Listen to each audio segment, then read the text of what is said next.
This is a video about taking something from Ikea and turning it into something it wasn't meant to be. It's also a video about potential, possibilities, and the struggle of creating something new, and is brought to us by the Woodworkers Guild of America. Check it. I am a collector of potential. I collect film cameras to potentially use them in the future. I collect instruments to potentially make music.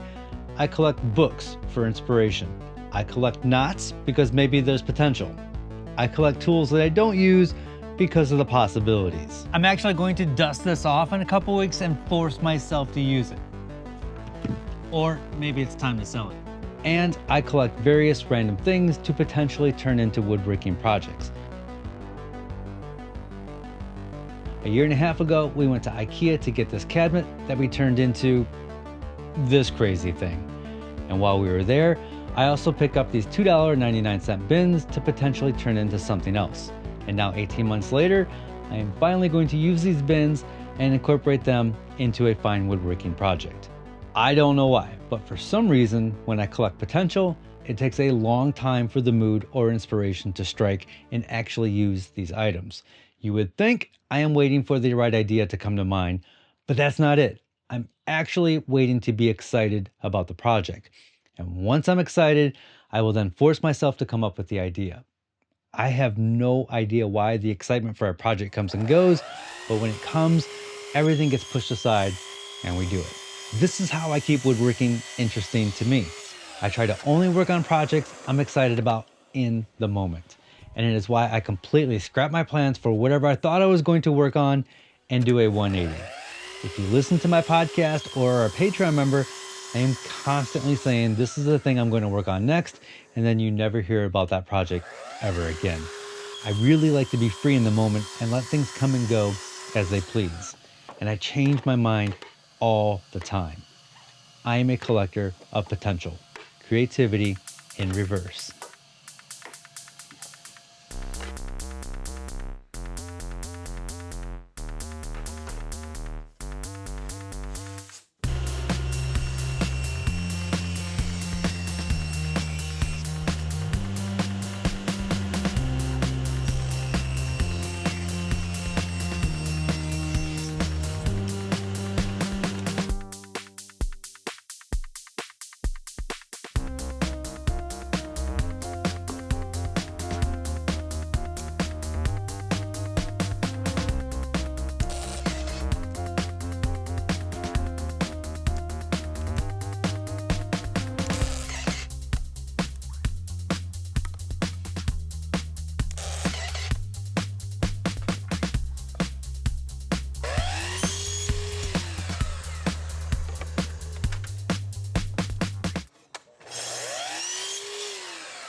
This is the part of the project I wasn't looking forward to.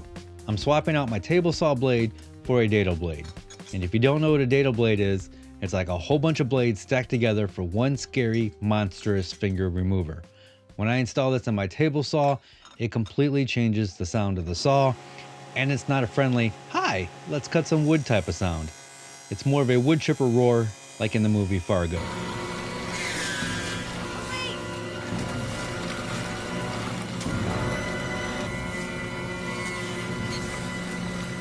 It can also be a pain to set up and get the perfect width.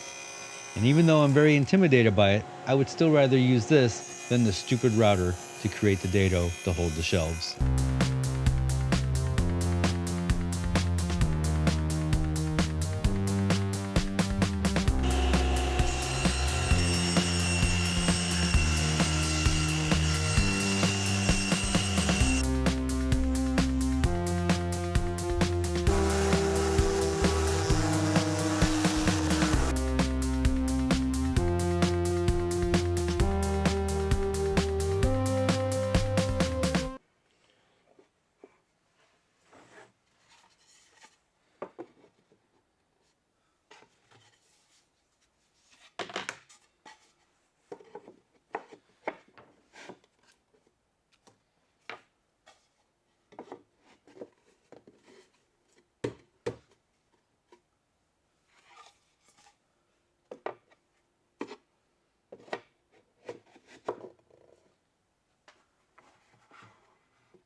All of the walnut plywood that I'm using in this is left over from previous projects, and all the solid walnut is left over from a recent bed build, which came out pretty cool. And this walnut comes from KenCraft. We're a local family-owned business, but they do sell online and worth checking out. For the most part, I have given up on iron-on edge banding. It doesn't always look good and doesn't take too well to wear and tear. So I'm cutting up some of that solid walnut to cover up the exposed plywood edges.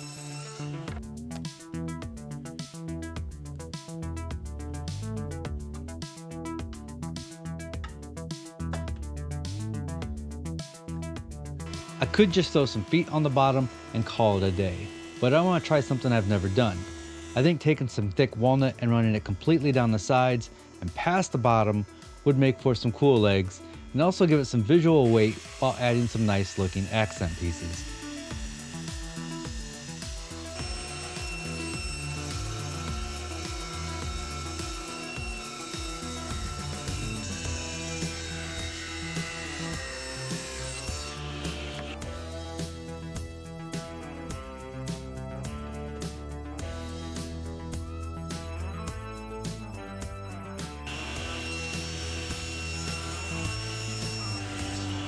Check this out.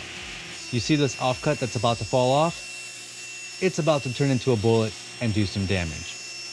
But before I show you this, please allow me to talk about today's sponsor, the Woodworkers Guild of America. When I first got into woodworking, it was thrilling to make something with my hands and learn new skills. But the thing is, no matter where you are in your woodworking journey, there's always something new to discover, whether it's mastering a tricky joinery technique or finding inspiration for your next project.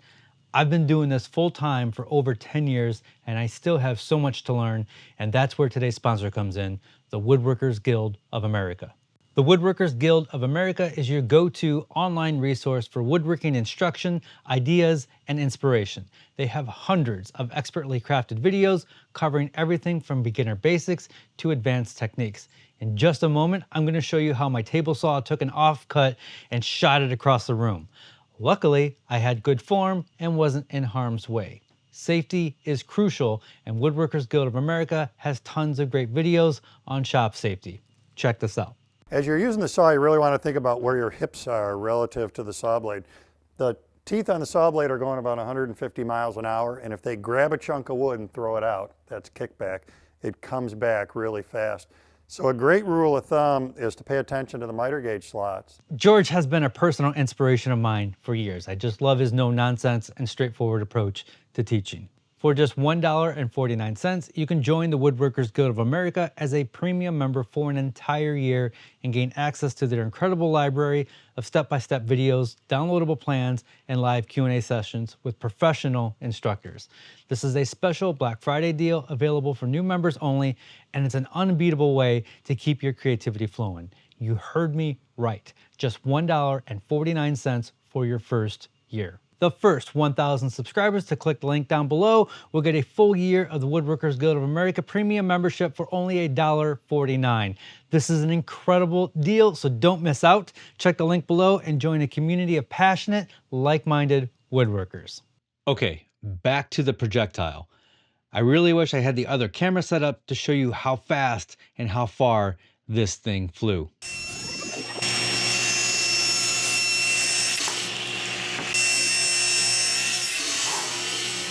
It finally happened. Everybody warned me that this was gonna happen, and it finally did. It finally happened. Luckily, I had good form and wasn't standing directly behind the blade.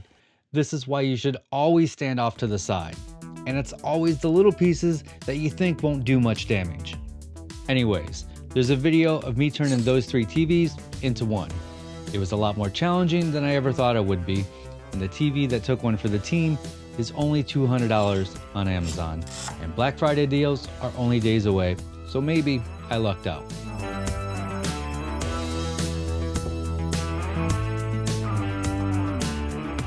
Okay, let's talk about wearing gloves at the table saw. Generally, you should never wear gloves while operating a power tool because the fabric can get caught in the blade and pull your hand into it. I will sometimes override this safety rule when working with plywood that can be splintering. The gloves I'm wearing are tight, there's no loose fabric, and my thinking is I don't want to react to getting a splinter and jerk my hand into the blade. Some will agree, some will disagree, and I think it'll make for some good discussions down in the comments. So I'm adding these little stops inside the cabinet, so when you push the bins in, they only go back so far and then they all align perfectly. The finish I'm using is a blend I personally worked on for weeks, trying a ton of different formulas. It's all natural and safe. I've got a video on how to make it, and I also sell it to and only to my Patreon members.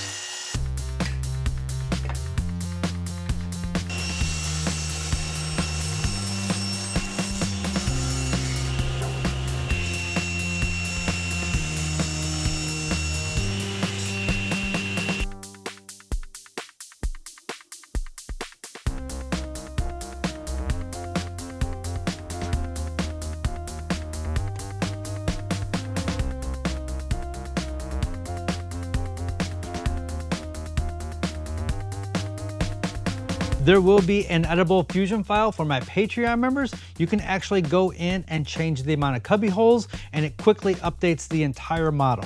It's pretty cool. That's called parametric design, and that's only for my Patreon members. If you're trying to be more creative, bring in some outside objects into your projects. Creativity is just problem solving. Giving yourself some parameters to work around creates potential for new, unique ideas. It's the potential that excites me about the next project. So, be safe, have fun, collect potential, and make something.